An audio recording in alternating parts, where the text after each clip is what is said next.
گزارا، تم اس امتحان میں کامیاب ہو گئے، لہذا اب میں تم کو لوگوں کے لیے امام بنا رہا ہوں۔ اب امام اس کو کہتے ہیں جو سامنے ہوتا ہے، سامنے ہوتا ہے مطلب جس کو سب فالو کرتے ہیں، جو بڑا ہوتا ہے۔ ایک امام تو نماز میں جو امامت کرائی جاتی ہے اس شخصیت کو امام کہتے ہیں، لیکن یہاں وہ امام نہیں بلکہ ایسا امام جس سے بہت سارے لوگ، لاکھوں کروڑوں اربوں لوگ جن کی اتباع پیروی کریں، جن کو فالو کریں، جو اپنا بڑا مانے۔ تو اس میں ایک بات یہاں سمجھ لیجیے، ابراہیم علیہ السلام کو فالو کرنے والے کون؟ حضرت ابراہیم علیہ السلام کس کے لیے بڑے ہیں بتایا ابراہیم علیہ السلام کے بارے میں وہ بڑے ہیں 3 قسم کے مذہب والے دنیا میں رہتے ہیں۔ ایک یہودی، وہ بھی ابراہیم علیہ السلام کو بڑا مانا، دوسرے عیسائی، وہ بھی ابراہیم علیہ السلام کو بڑا مانا، تیسرے مسلمان، یہ بھی ابراہیم علیہ السلام۔ لیکن ان دونوں میں اپنے اپنے اختلافات الگ الگ رائے۔ حضرت ابراہیم علیہ السلام کے بارے میں آگے بڑھنے سے پہلے اتنا عرض کرتا ہوں کہ آپ کون سے زمانے میں اس کے اگر اندازہ لگایا جائے تو تقریباً 3500 سال پرانے ہیں۔ حضور تک کا زمانہ 1500 سال، 1500 ایئرس، اور حضور سے پہلے تقریباً 500 سال کا دور عیسیٰ علیہ السلام، اور عیسیٰ علیہ السلام سے اب تک 2000 سال ہو چکے ہیں۔ چنانچہ ہم 2024 جو لکھتے ہیں عیسیٰ علیہ السلام کے زمانے پر اور ان سے پہلے ڈیٹ تو لکھی بھی نہیں کہیں، لیکن اندازہ بتایا جا سکتا ہے ان سے پہلے بھی 1500 سال کو 1500 سال، وہ 1500 سال کا جو سلسلہ ہے وہ 1500 سال اور یہ 2000 سال، تقریباً 3500 سال پرانے ہیں حضرت ابراہیم۔ لیکن اتنے زمانے سے ہر زمانے میں، ہر دور میں ابراہیم علیہ السلام کی تعریف کرنے والے لوگ موجود تھے، موجود ہیں، موجود رہیں۔ یہ ہے ابراہیم علیہ السلام کا مقام۔ اسی لیے تو اللہ تعالیٰ نے ان کے بارے میں فرمایا وَاتَّخَذَ اللَّهُ إِبْرَاهِيمَ خَلِيلًا، اور اللہ تعالیٰ نے ابراہیم کو بنا لیا خلیل۔ خلیل مطلب پکا یار، دوست۔ اب دیکھتے ہیں اللہ کا جب فرمانا ہوا کہ ابراہیم ہم تمہیں پیشوا بنانے والے، امام بنانے والے، تو ابراہیم علیہ السلام نے کیا کہا؟ قال ومن ذریتی، ہاں اے اللہ تو نے ارشاد فرمایا کہ مجھے امام بنایا جائے گا، تو پھر میری اولاد میں سے بھی کوئی بنے گا اپنا امام۔ ومن ذریتی، ذریت کہتے ہیں اولاد، ومن ذریت تو میری اولاد میں سے۔ اللہ نے فرمایا لا ینال عہد، قال اللہ نے فرمایا جو ظالم لوگ ہیں ان کے بارے میں وعدہ نہیں کرتا۔ ظالم کا یہاں مطلب مشرک ہو سکتا، اس لیے کہ قرآن مجید میں سورۃ لقمان میں ایک جگہ فرمایا گیا ہے لا تشرک باللہ، اللہ کی ذات میں کسی کو شریک نہ ٹھہراؤ، ان الشرک لظلم عظیم، بے شک شرک بہت بڑا ظلم ہے۔ ظلم یعنی ناانصافی۔ یہاں پر بھی جو لوگ شرک کرتے ہیں اللہ کی ذات میں کسی کو ملا دیتے، اللہ کی قدرت میں، اللہ کی طاقت میں، اللہ کی عبادت میں کسی کو ملا دیتے ہیں، تو ایسا کرنے کو شرک کہا جاتا ہے۔ اور شرک کرنے کی وجہ سے بندہ اللہ کی رحمت، مغفرت، نعمتوں سے محروم ہو جاتا ہے۔ یہاں بتلایا کہ میں ان کے بارے میں میرا وعدہ نہیں پہنچتا جو شرک کرے، اس کا مطلب یہ نکالا گیا۔ ایک آیت پڑھی مکمل ہو گئی، دوسری آیت میں ہم جائیں گے، لیکن پہلے اس آیت کے کیا کچھ بات ہے۔ ابراہیم علیہ السلام کون ہے؟ ابراہیم علیہ السلام 3500 سال پرانے شخصیت کا نام ہے۔ ان کو اللہ نے آزمایا، کن باتوں سے آزمایا؟ بکلمات۔ ان کی زندگی اگر آپ دیکھیں، پوری زندگی بڑی کٹھن اور قدم قدم پر آپ کو بڑے آزمائشوں سے گزارا گیا، اور ان آزمائشوں کے بارے میں احادیث میں تفصیل ملتی ہے کہ کن کن آزمائشوں سے آزمایا۔ مفسرین کرام نے ان آزمائشوں کا ذکر کرتے ہوئے لکھا کہ ایک آزمائش میں سے یہ تھی کہ آپ کو آپ کے وطن سے نکلنا ہوگا۔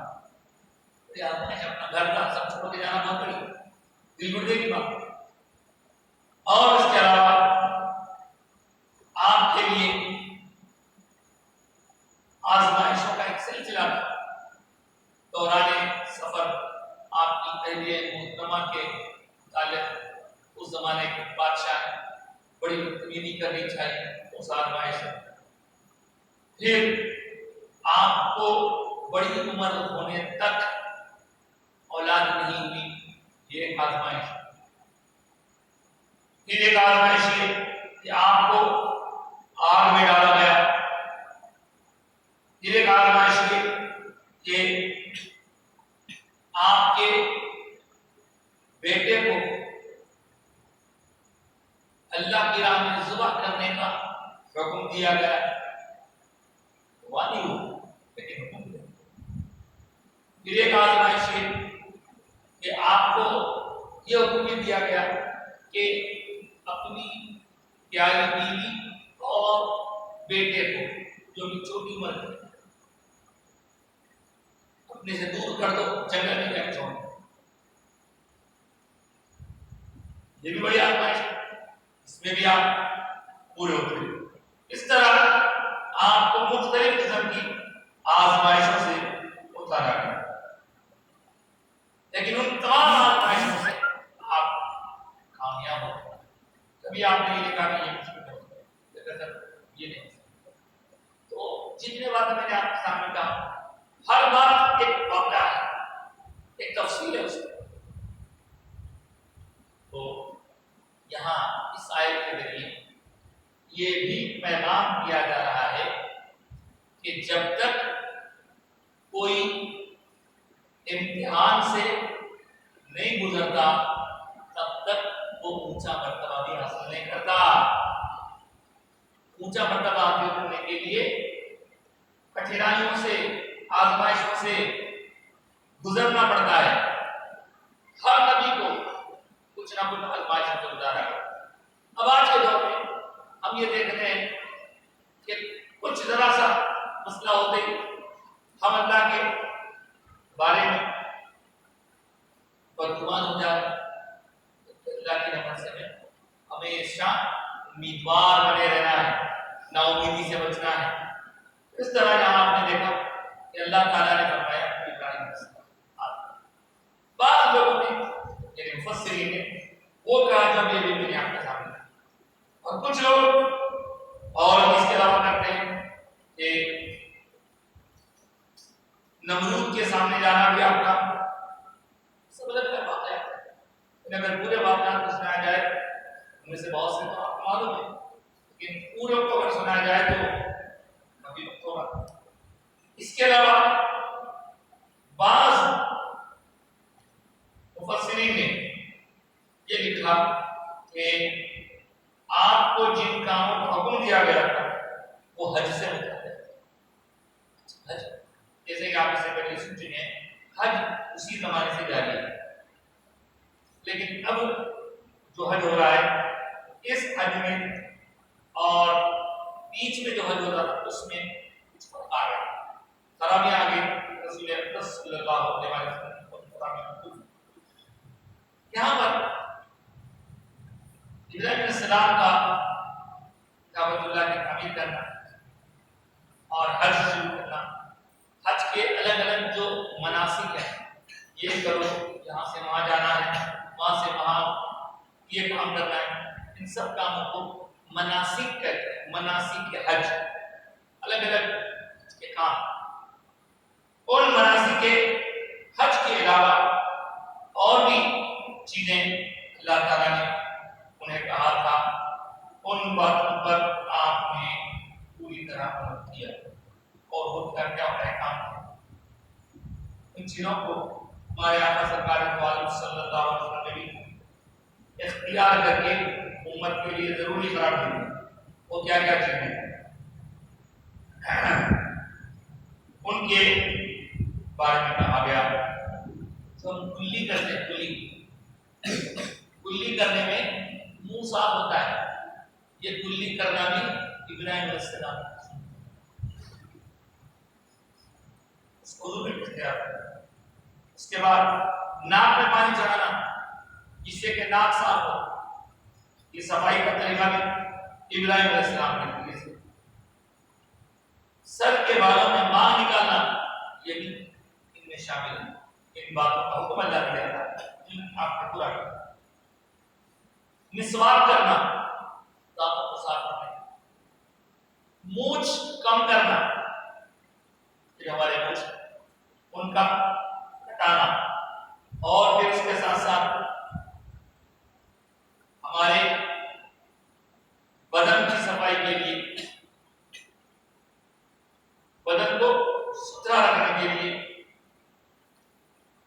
طہارت کے مسائل میں آسانی کے لیے ایک حکم ختنہ کا بھی تھا، وہ بھی سنت ابراہیمی میں شامل ہوتا ہے، جس کی وجہ سے باقی صفائی طہارت اچھی طرح حاصل ہو. جو لوگ اس طرح کے عمل سے نہیں گزرتے ان کی باقی صفائی اور طہارت درست طور پر نہیں ہوتی. اور یہ بھی بات آپ کو بتا دوں، یہ ختنہ کا عمل سنت ابراہیمی مسلمانوں کے علاوہ یہودی بھی اختیار کرتے ہیں. اس کے بعد آپ کے ذریعے سے یہ بھی ہم کو دیا گیا کہ جسم کے جو غیر ضروری بال ہیں ان کا علاج کرنا، جیسے بغلوں کے بال وغیرہ. ان باتوں کے علاوہ ناخن تراشنا، یہ سب ہمارے دین سے ہم کو سکھایا ہے، ابراہیم علیہ السلام سے ملا رہا ہے. اور اس کے بعد جب بھی ہم واش روم کو جائیں تو پانی استعمال کرنا، اگر پانی نہ ہو تو تھیلے استعمال کرنا، تھیلے. اس کے علاوہ توبہ کرنا، عبادت کرنا، اللہ کی تعریف کرنا، سیر و سیاحت کرنا تاکہ اللہ کی قدرت کا مشاہدہ ہو سکے، رکوع کرنا، سجدہ کرنا، اچھی باتوں کا حکم دینا، بری باتوں سے روکنا، اللہ کی قائم کردہ حدود کی نگہبانی کرنا، ہر وقت اللہ تعالیٰ حاضر ناظر اس پر ایمان رکھنا. یہ ساری باتیں حضرت ابراہیم علیہ السلام کے آزمائش کے متعلق قرآن مجید کی تفسیر میں مفسرین نے بیان. اس کے علاوہ بتایا مشکل پر صبر کرنا، صدقہ خیرات کرتے رہنا، روزہ رکھنا، اپنے شرمگاہوں کی عبادت کرنا، گناہ سے بچانا، بیکار باتوں سے پرہیز کرنا، امانت ہو تو پورا کرنا، مذاق زندگی سے پرہیز کرنا، اس طرح ان سارے کاموں کا تذکرہ کر کے بتایا۔ یہ سب کے سب کام حضرت ابراہیم علیہ السلام نے پورے کر دیے، جس پر انہیں انعام دیا گیا۔ آپ کو اللہ تعالیٰ ایک بڑا انعام یہ دے رہا ہے کہ آپ پورے ریاست کے شعبہ کریں، چنانچہ آپ کو جیسے مانتے ہیں۔ اس کے علاوہ ایک اور خاص بات آپ کے اندر یہ کہ آپ کو ابو الانبیاء کہا جاتا ہے۔ ابو الانبیاء یعنی آپ کو نبیوں کا والد کہا جاتا ہے۔ یہ بات ہے نشید ہے کہ حضرت آدم، حضرت شیش، حضرت ادریس، حضرت نوح، حضرت ہود، حضرت صالح، ان تمام پیغمبروں کے بعد حضرت ابراہیم علیہ السلام آئے۔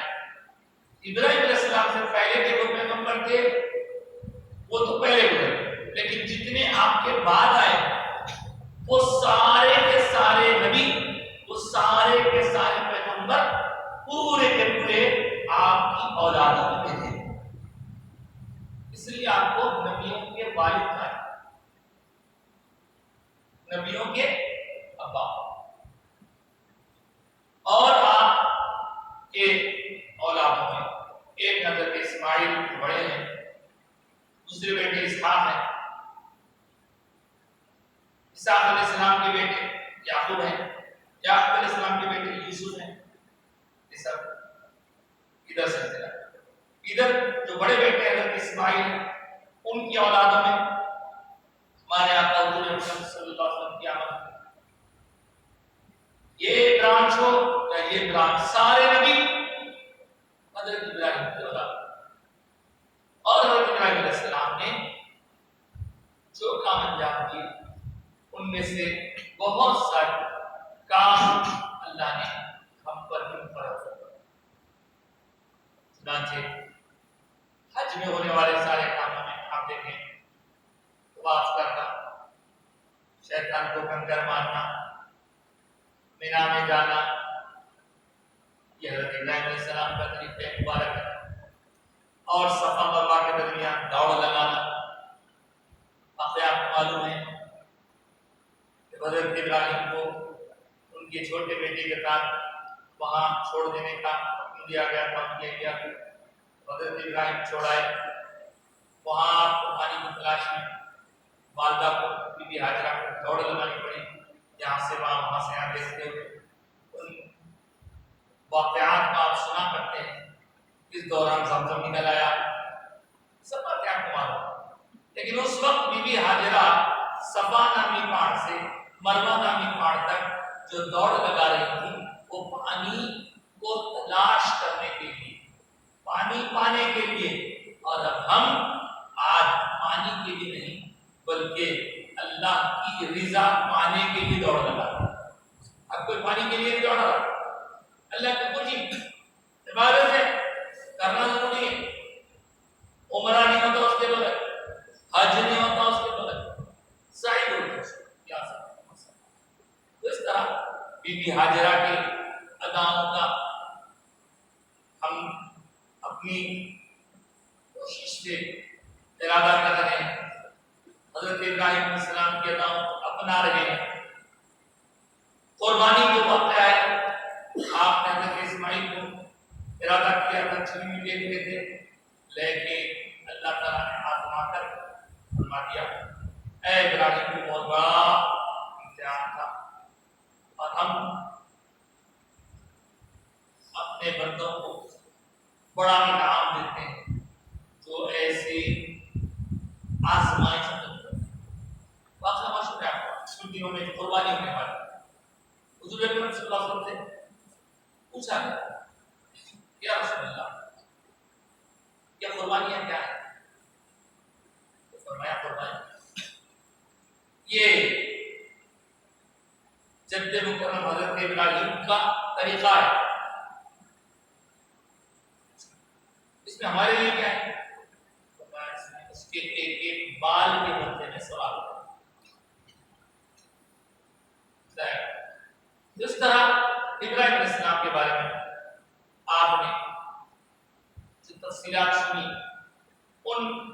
باتوں کے بعد ذرا یہ بھی غور کر لیجیے کہ ہماری زندگی میں قدم قدم پر ابراہیم علیہ السلام کا نام ہم لیا کرتے ہیں. نماز شروع کرتے ہیں تو ابراہیم علیہ السلام تذکرہ ہوتا ہے, ختم کرتے ہیں تو ابراہیم علیہ السلام کا ذکر ہوتا ہے. تحیات میں بیٹھ کے تحیات للہ والصلوات والطیبات پڑھنے کے بعد اللهم صل علی محمد وعلی آل محمد كما صليت على ابراہیم. تو حضور کے جد کا نام آخر میں دیں. شروع میں بھی کیا کرتے ہیں جب ہم نماز کے لیے کھڑے ہوتے ہیں تو جو دعا پڑھتے ہیں انی وجہت وجہی للذی فطر السماوات والارض حنیفا وما انا من المشرکین, یہ دعا کا ترجمہ کیا ہے آپ کے سامنے رکھوں تو بات واضح ہو جائے گی. اس دعا کا ترجمہ ہے بے شک میں اپنا چہرہ اس طرف کر لیا ہے, سب سے میں نے اپنا تعلق توڑ لیا, منہ موڑ لیا, اس کی طرف میں مڑ جاؤں جو آسمانوں اور زمین کا بنایا,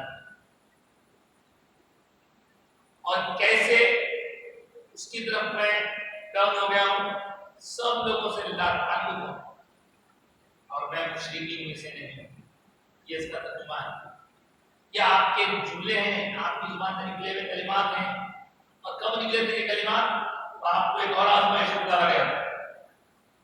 جس وقت کافروں میں آپ گرے ہوئے تھے, آگ میں بھی ڈالا گیا, اور اس کے پہلے ایک من کی کیسی آئی. لوگوں نے آج پوچھا کہ تم کس کی عبادت کرتے ہو؟ تم کس کی کرتے ہو؟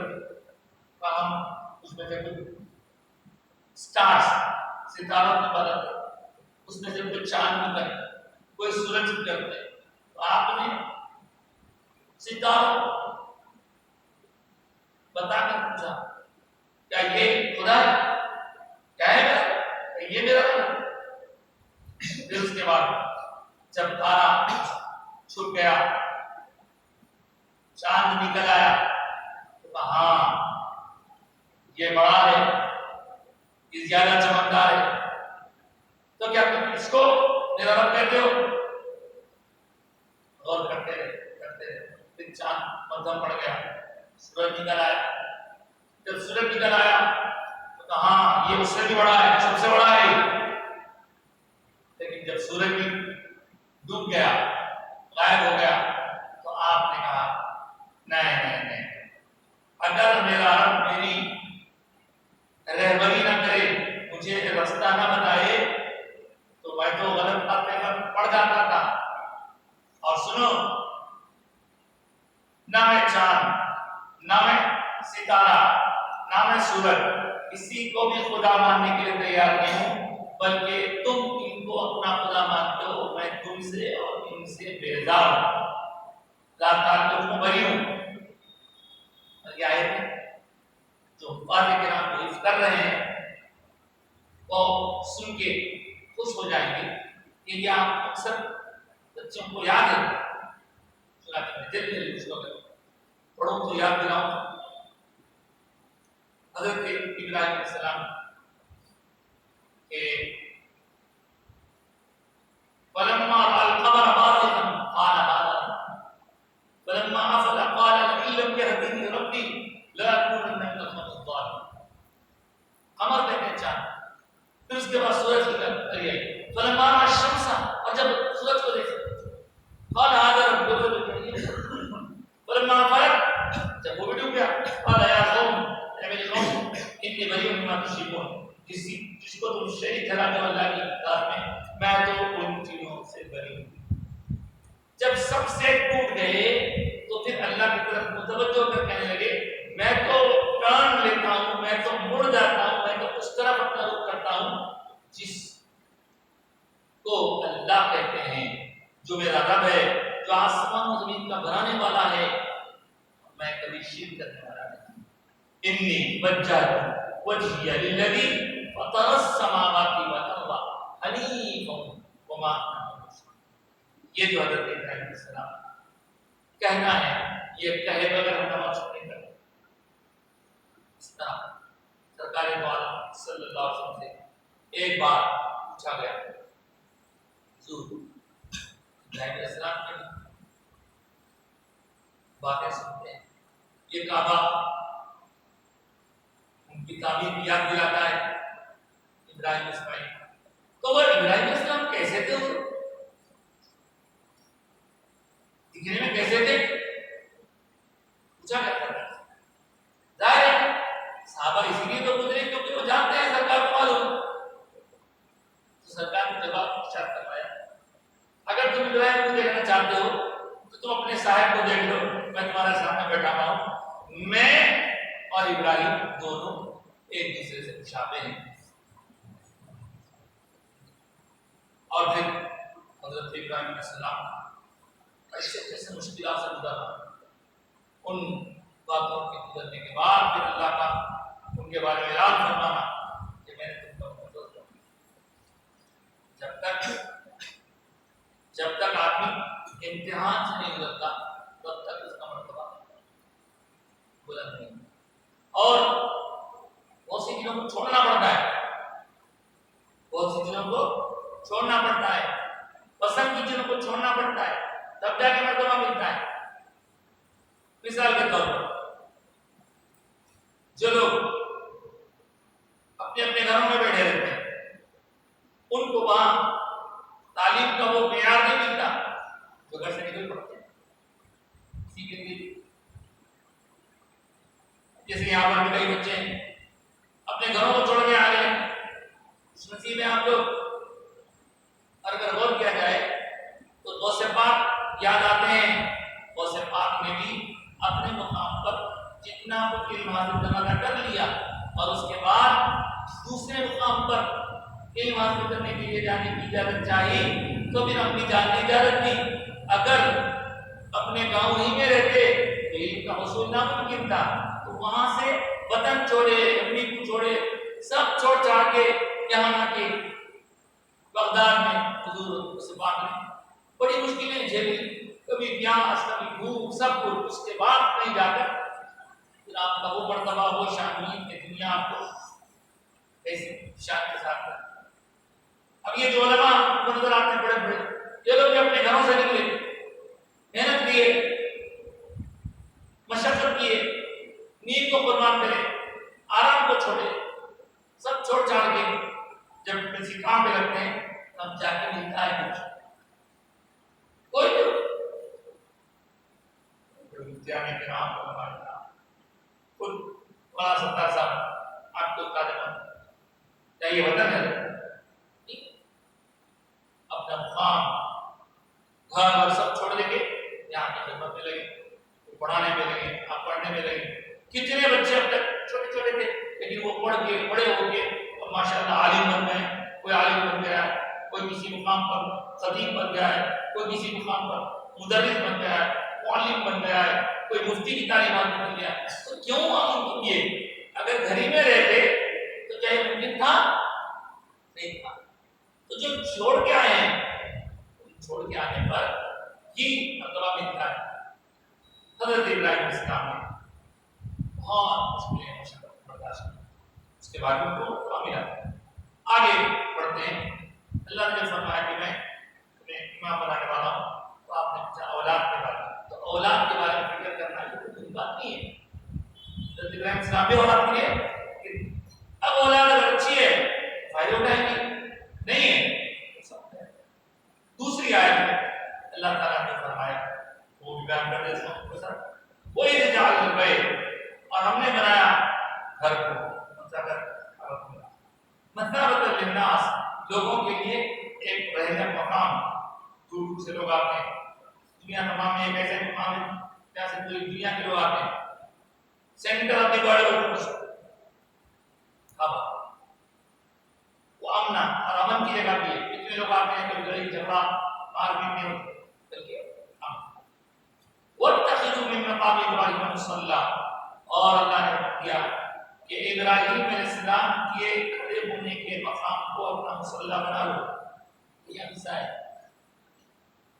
جب ابراہیم علیہ السلام اور اسماعیل علیہ السلام کعبے کی تعمیر شروع کیے تو تھوڑا سا تعمیر ہونے کے بعد آپ نے جیسے سنا ہے کہ ابراہیم علیہ السلام کو ضرورت پیش آئی کہ ہم ذرا اور اونچا دیوار کا حصہ بنائیں گے تو کچھ نہ کچھ اونچائی پر کھڑے ہونے کی ضرورت تھی. تو اللہ تعالیٰ نے جنت سے 2 پتھر بھیجے تھے، وہ چھپے لگے ہوئے تھے. اسماعیل علیہ السلام نے تو ابراہیم السلام نے کہا کہ جاؤ کوئی اونچا پتھر لے آؤ، اس پہ ٹھہر کے ہم آگے کیسا بنائیں گے. جب وہ ڈھونڈنے کے لیے گئے تو جبریل علیہ السلام نے ان کو ایک طرف اشارہ کیا کہ یہاں پتھر ہے کام کر. جب وہ کھولے تو 2 پتھر نکلے وہاں سے. ایک بڑا پتھر تھا اور اس کے ساتھ چھوٹا پتھر. آئیے نکل گیا. تو وہ جو بڑا پتھر تھا اٹھا کر آپ لے گئے. اس پتھر پر ابراہیم السلام کھڑے ہوئے کافی تعمیر کرنے لگے. لیکن حیرانی کی بات یہ کہ جب آپ اوپر ہونا چاہتے ہیں تو پتھر بہت اونچا ہو جاتا ہے، اور جب آپ نیچے ہونا چاہتے ہیں تو وہ پتھر بہت نیچا ہو جاتا ہے.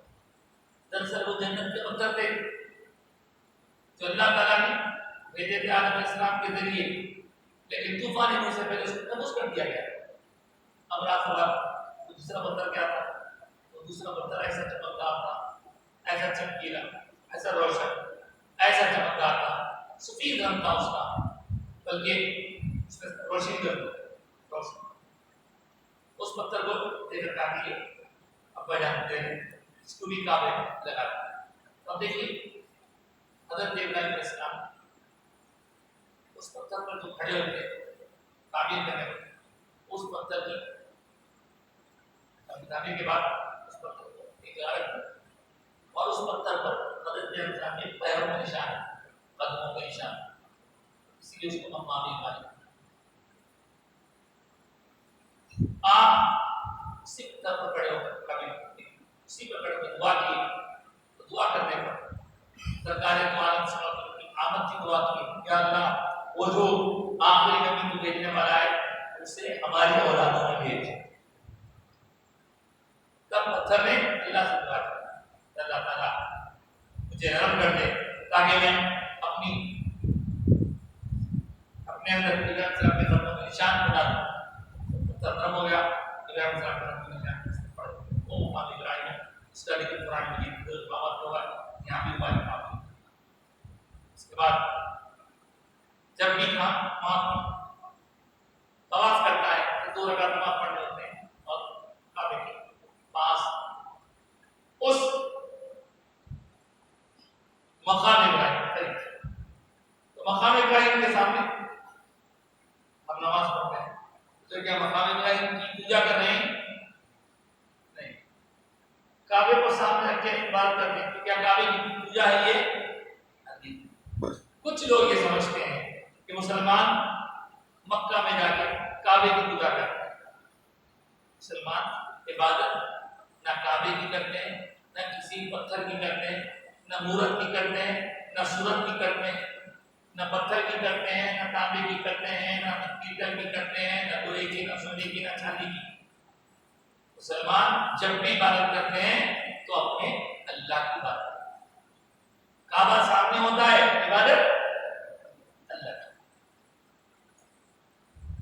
غیر مسلم حضرات کو یہ غلط نہیں ہے کہ یہ لوگ جا کے وہاں کعبے کو پوجتے ہیں، کعبے کی بات کرتے ہیں. عبادت تو اللہ کی ڈائریکشن اس طرف. کعبے کے اندر چلے جائیں گے تو اب جیسے کوئی باہر سے تو کعبے کی طرف کر رہا ہے، سب لوگ کر رہے ہیں کعبے کی طرف. سوال آ سکتا ہے تو کوئی مسئلہ کبھی کسی کو کعبے کے اندر جانے کا موقع مل جائے کعبے میں کیا ہے صاحب ہے کیا کعبے میں؟ کعبہ دراصل ایک عمارت ہے، وہ پہلی مسجد ہے. مسجد کے اندر کیا رہتا ہے؟ جیسے آپ یہاں 1-2 پلر دکھ رہے ہیں، 3-4 پلر دکھ رہے ہیں، کعبے کے اندر کی فوٹو کیا ہے؟ خالی پلر ہے. اگر یہ کوئی کعبے کے اندر چلا جائے تو کس طرف رک کر کے نماز پڑھے گا؟ جی کوئی کھمبے نہیں، کوئی بیچ کا سینٹر پوائنٹ ہے، یا پھر جیسے میں اس لوگ آدھار لوگ کہتے ہیں کہ کوئی مولانا پر کچھ نہیں ہے، خالی ہے خدا کمرہ ہے، لیکن وہ گھر محترم ہے. اب آپ سن لیجیے، اللہ کرے آپ ہم کو کبھی موقع نصیب ہو جائے تو ہم جا کے اندر بھی نماز پڑھ سکیں. تو اگر کوئی اندر چلا جائے، کعبے کے اندر چلا جائے اور اس کو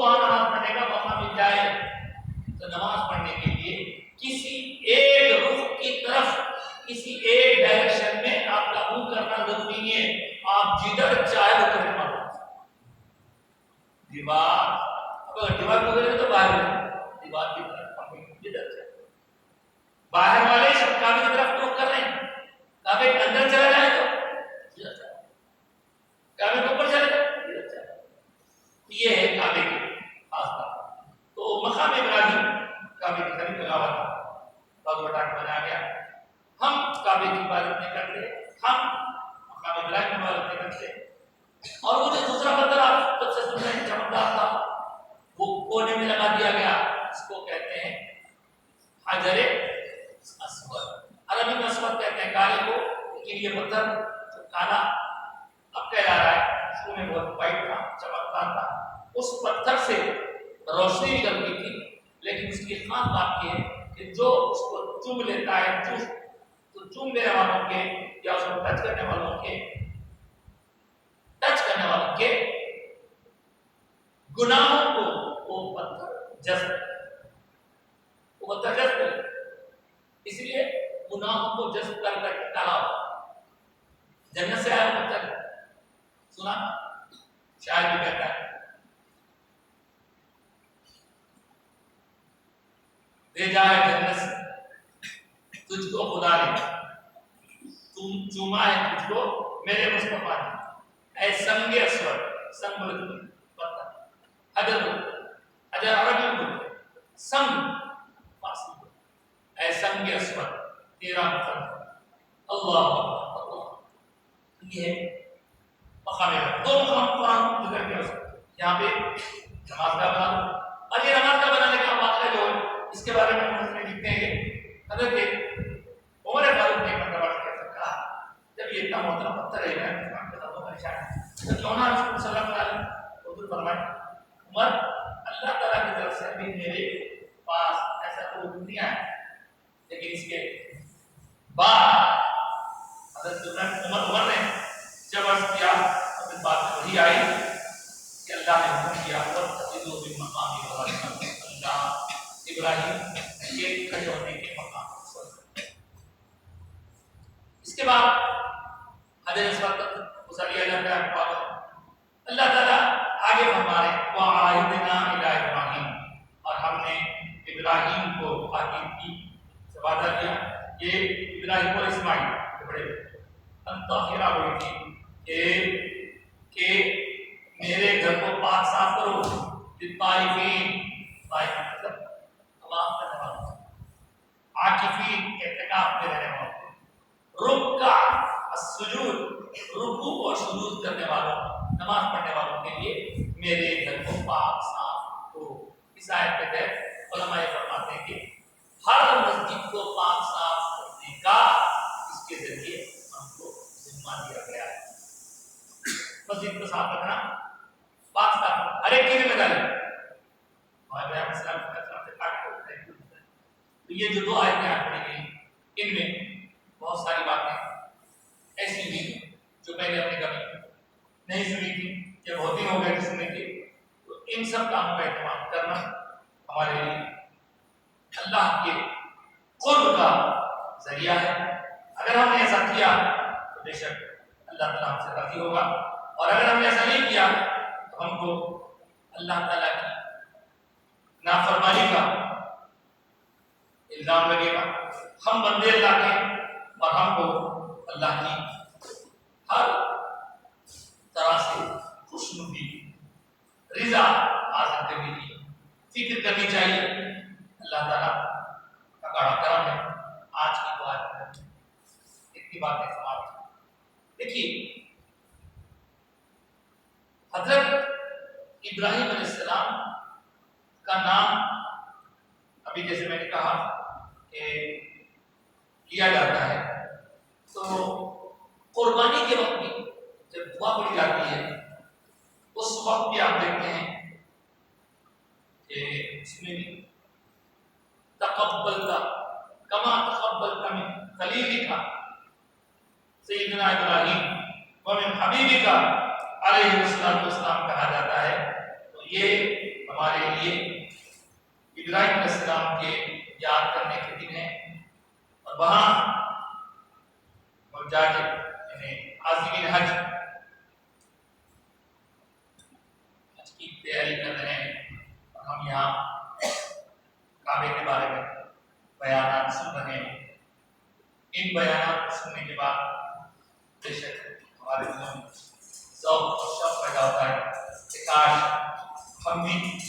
کعبہ جائیں ضرور جائیں گے، لیکن اس کے لیے اللہ تعالیٰ کی طرف سے مطلوبہ رہے، جب اللہ چاہے تب اللہ پاک اپنے فضل سے عمرہ یا حج کی سعادت ہمیں نصیب فرمائے گا۔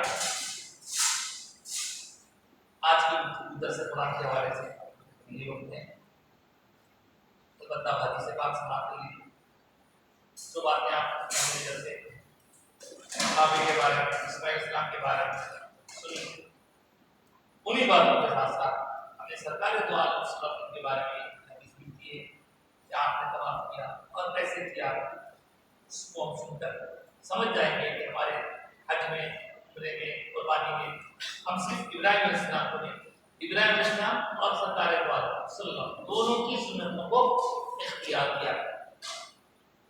یہ مسند احمد کی ایک روایت ہے، حضرت جابر رضی اللہ تعالیٰ عنہ اس کے راوی ہیں، عن جابر بن عبد اللہ رضی اللہ تعالیٰ عنہ قال استلم نبی اللہ صلی اللہ علیہ وسلم الحجر الاسود ثم رمل ثلاثا ومشى اربعا حتى اذا فرغ عمد الى مقام ابراهيم فصلى خلفه ركعتين ثم قرأ واتخذوا من مقام ابراهيم مصلى فقرأ فيهما بالتوحيد وقل يا ايها الكافرون ثم استلم الحجر وخرج الى الصفا۔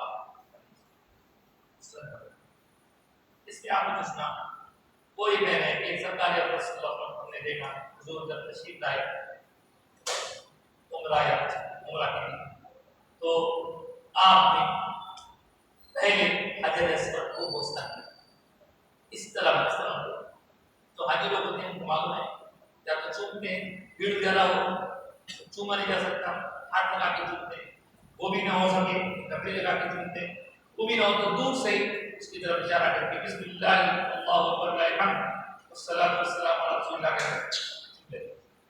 استلام یہ استلام ہر چکر میں کیا جاتا ہے، شوبی تو حضور نے جو استلام کیا تھا وہ اس حدیث سے ظاہر ہے۔ ثم رمل کرا، پھر آپ نے 3 بار رمل کیا۔ یہ رمل کیا ہوتا ہے؟ یہ بھی حضور اکرم صلی اللہ علیہ وسلم کا عمل ہے جو ہم عمرے کی حالت میں، حج کرتے وقت میں اگر ہم حالت احرام کر کیا کریں، طواف جو ہوتا ہے وہ کعبۃ اللہ کے 7 چکر مارنا ہے طواف، ان میں سے شروع کے 3 چکروں میں ذرا پہلوانوں کی طرح گونڈے ہلاتے ہلاتے چھوٹے قدم ڈالتے ہوئے چلنا، یہ حضور کی سنت ہے۔ کیوں؟ کیونکہ حضور جب مدینے سے تشریف لائے تھے تو کچھ کافروں نے حضور پر یہ کمنٹ کیا تھا، ارے یہ آپ کیا کر سکیں گے، مکے میں رہ کر اچھی آب و ہوا تھی، مدینے کی آب و ہوا تو خراب ہے، طبیعت خراب ہو گئی ہوگی، کمزور ہو گئے ہوں گے۔ جب یہ بات سرکار کی کانوں تک پہنچی، رسول اکرم صلی اللہ علیہ وسلم نے ارشاد فرمایا ہم تن کے چلے۔ ان کافروں کو کیا معلوم جو ایسے کمنٹس کر رہے تھے کہ وہاں جا کے طبیعت خراب ہوئی ہوگی، بے شک وہاں پہلے ماحول خراب تھا، لیکن حضور کے تشریف لے جانے کے بعد وہاں کی آب و ہوا بیماریوں والی نہیں بلکہ بیماریوں کو بھگانے والی بن گئی۔ مدینے کی آب و ہوا شفا بخش، مدینے کی مٹی بھی شفا بخش۔ برحال حضور نے 3 چکر ذرا تن کے چلے تھے، حضور کی اس ادا کو اختیار کرتے ہوئے ہم بھی جب عمرہ کے لیے جہاز پہ جائیں گے تو طواف کے دوران 3 چکر شروع کے تن کے چلے، اس کو رمل کہیں۔ اس کے بعد فرمایا وہ مشنا کہا، 3 چکر رمل کہیں اور باقی 4 چکر آپ نے سارے انداز میں عمل کیے۔ وہاں سے جب آپ فارغ ہوئے تو مقام ابراہیم کی طرف تشریف لائے، آج مقام ابراہیم وہاں آنے کے بعد آپ نے 2 رکعت نماز پڑھی، پھر اس کے بعد آپ نے یہ ارشاد فرمایا وَاتَّخِذُوا مِن مَقَامِ إِبْرَاهِيمَ مُصَلًّى، اللہ کا حکم ہے کہ مقام ابراہیم کو نماز گاہ بنانا۔ ان 2 رکعتوں میں سرکار نے قل هو اللہ احد سورہ اور اس سے پہلے کوئی تلاوت۔ جب بھی کوئی طواف کرتا ہے، چاہے وہ نبی طواف ہو، چاہے عمرے کا طواف ہو، چاہے حج کا طواف ہو، آپ یہاں تک کہ انشاءاللہ اللہ جلد ہم کو لے جائے، طواف کرتے ہی طواف مکمل ہوتے ہی 2 رکعت نماز پڑھنا ہوتا ہے، اس کا ذکر کیا جائے۔ اگر مکروہ وقت ہے تو مکروہ وقت بعد پڑھتے ہیں، لیکن پڑھتے ہیں۔ اس کے بعد ثم استلم الحجر، پھر سرکار نے حجر اسود کو مسح کیا، وہ خرج الى الصفا، اس کو حجر صفا کی طرف تشریف۔